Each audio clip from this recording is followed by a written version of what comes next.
In the last video, we explored the ribosome, and we talked about how there's two subunits, the large subunit and the small subunit, and they come together, and at that interface is where the chemistry happens. Um, there are three important sites in the ribosome, the A site, the P site, and the E site. And it's the amino acyl tRNA in the A site that serves as a nucleophile, attacks the carbonyl of the growing polypeptide chain where it's attached to the tRNA in the P site.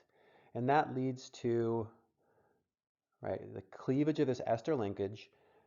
This entire polypeptide chain moves over and it's now attached to the tRNA in the A site, and the polypeptide chain now has one extra amino acid at the C terminus, and it's still linked to the tRNA in the A site.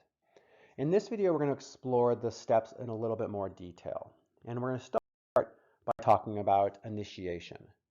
And just like with replication and transcription, there are some specific criteria that's important for initiating translation, right? We don't want the ribosome to translate any piece of RNA at any starting point. There are specific criteria that we're looking for, okay? And one important one that you should understand is the presence of something known as a Shine-Dalgarno sequence. This is a pyrimidine-rich sequence on the mRNA about 10 nucleotides downstream from the start codon.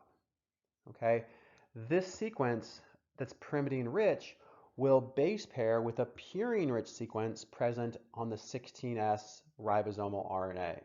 So we create a really important base pair between this sequence, highlighted in blue, known as the Shine-Dalgarno sequence, and a complementary sequence on the ribosomal RNA. That is really important to orient the start codon in the proper spot originally. Okay, another really important thing is that the very first codon that goes in, the very first amino acid, is always a modified amino acid. There's always a formal group attached to the N-terminus of our start amino acid, which is always a methionine, right? So the start codon is always AUG, which codes for a methionine, always, okay? And that methionine has been modified so that there's a formal group on the N-terminus. And this is actually important because it prevents this methionine from having a reactive N-terminus, okay?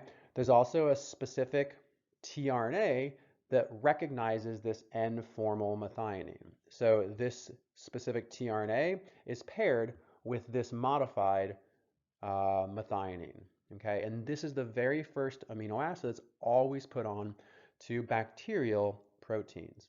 And it's actually for this reason that very, very, very commonly bacterial proteins have a formal group present on the N-terminus of proteins, okay? Sometimes it's processed off, but very commonly this formal group is left on there, which gives the protein a little bit extra bulk, a little bit extra mass if you're doing mass spec. Okay, so the process of initiation uses a couple initiation factors. We call them IF, right? Initiation factor.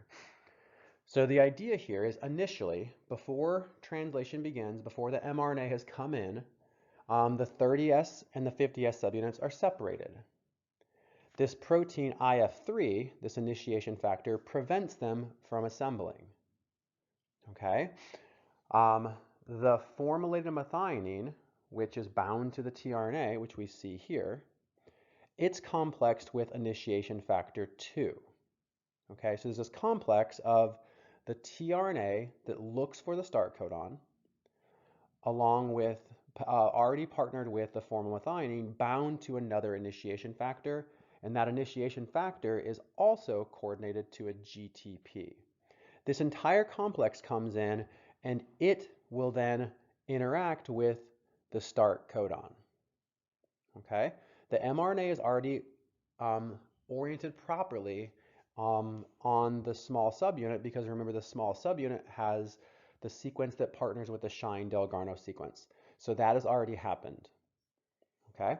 In addition, the third initiation factor, IF1, comes in and it interacts with this complex as well. Okay, 3 initiation factors. IF3 prevents the ribosome from assembling. IF2 is a GTPase, an enzyme that hydrolyzes GTP, that coordinates with the modified tRNA that's bound to the formulated methionine. And the third one, IF1, helps the process of bringing that formulated methionine into and interacting with the start codon. 3 initiation factors.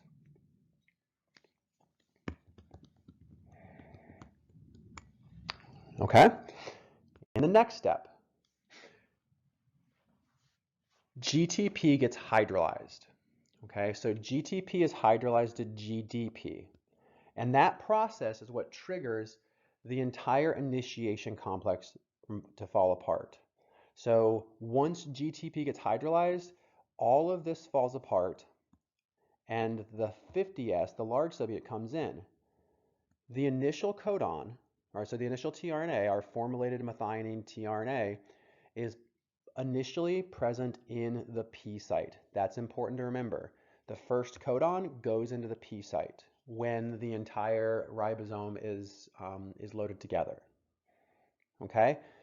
This initiation costs 1 GTP, okay, which is the equivalent of an ATP. So initiation costs 1 GTP. Take a few minutes, work through a couple more questions on your activity, and in the next video we will talk about the process of selecting the right tRNAs.